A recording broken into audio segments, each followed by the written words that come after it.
Hello बच्चों, नमस्ते।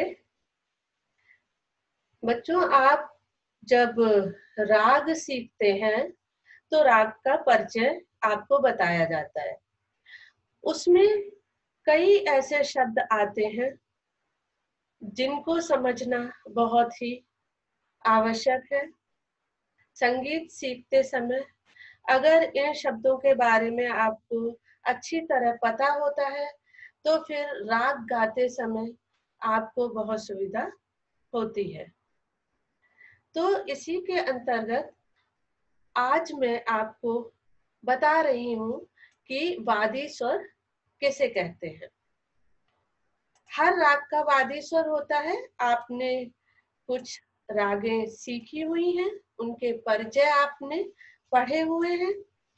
तो राग में जिस स्वर का प्रयोग अन्य सभी स्वरों की अपेक्षा अधिक होता है, अधिक मात्रा में किया जाता है, उसे राग का वादी स्वर कहते हैं।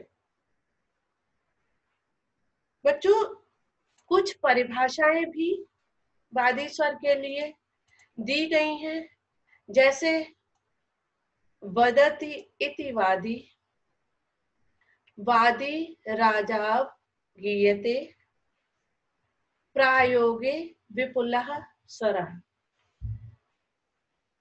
इसी के साथ पंडित अहोबल ने भी वादी की परिभाषा इस प्रकार से दी, प्रयोगः बहुधा यस्य वादिनं ततं स्वरम जदुह, अर्थात जिसका प्रयोग बहुधा यानी बहुत मात्रा में या अधिकतम होता है, उस स्वर को राग का वादी स्वर कहते हैं।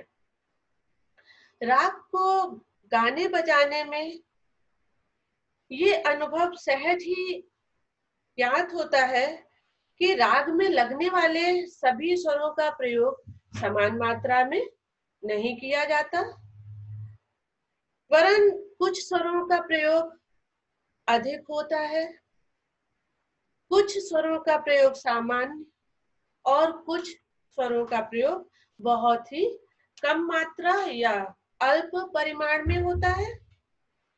तो संगीत के शास्त्रकारों ने इन स्वरों को वर्गीकृत किया और सबको अलग अलग नाम दिया।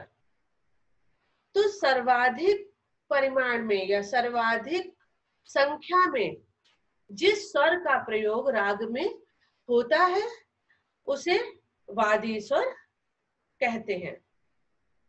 इस प्रकार से अगर वादी स्वर की विषय में और स्पष्ट रूप से समझा जाए तो हमें ये समझ में आता है कि प्रत्येक राग में वादी स्वर अवश्य होता है।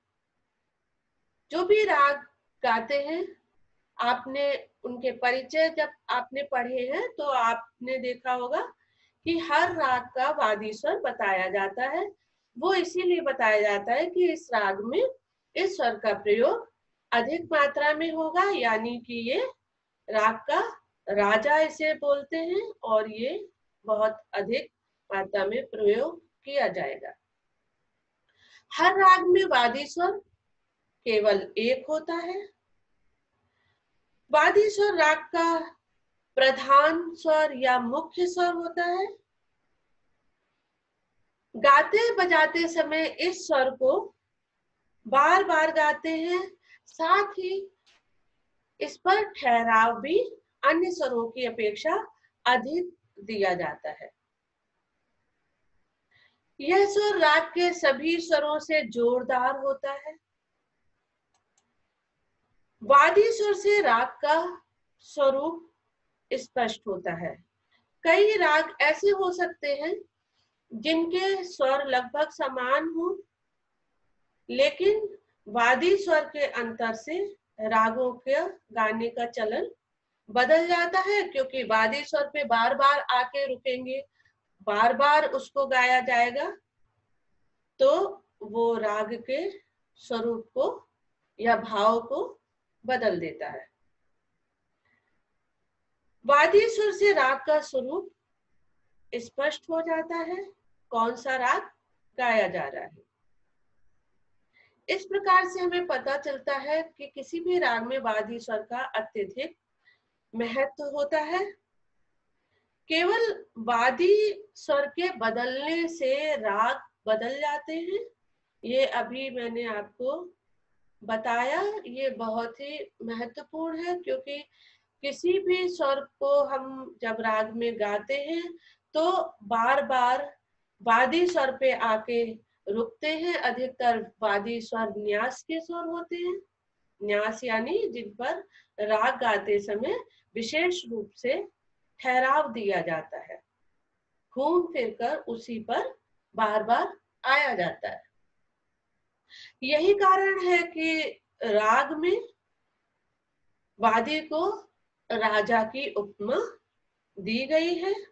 जिस प्रकार से एक राज्य के शासक के रूप में राजा का महत्व होता है, उसी तरह राग रूपी साम्राज्य में वादी स्वर का महत्व होता है। उसी के अनुकरण करते हुए अन्य स्वर गाए जाते हैं, उसी के अनुसार अन्य स्वरों की महत्ता होती है। वादी स्वर को अंश स्वर, जीव स्वर और प्रधान स्वर, इन नामों से भी जाना जाता है। संस्कृत के ग्रंथों में, जो पुराने ग्रंथ हैं, उनमें जीव स्वर तथा अंश स्वर के नाम से इसको बताया गया है। इसमें आपने जो भी राग सीखे हुए हैं, उदाहरण स्वरूप आप वादी स्वर के अंतर्गत उन रागों का नाम जो भी आपको याद आते हैं वो उदाहरण स्वरूप आप इसमें लिख सकते हैं। जिस प्रकार से आपने अगर जौनपुरी सीखा है, मालकोच सीखा है, राग यमन सीखा है, जो भी सीखा है उसके परिचय में आपने पढ़ा है, तो उदाहरण स्वरूप आप हर छात्र अपने अपने जो भी उसको याद आ रहा हो उसका उदाहरण उसमें दे सकती है कि किस अमुक राग में वादी स्वर ये है। बच्चों, आशा करती हूँ वादी स्वर किसे कहते हैं आपको समझ में आ गया होगा। ये सब जो पारिभाषिक शब्द हैं वो मैं आपको एक एक करके स्पष्ट करती जाऊंगी, और ये आपके टिप्पणी के रूप में आपके परीक्षा में पूछे जाते हैं, तो आपको इन्हें अच्छी तरह समझ के तैयार करना चाहिए। नमस्ते।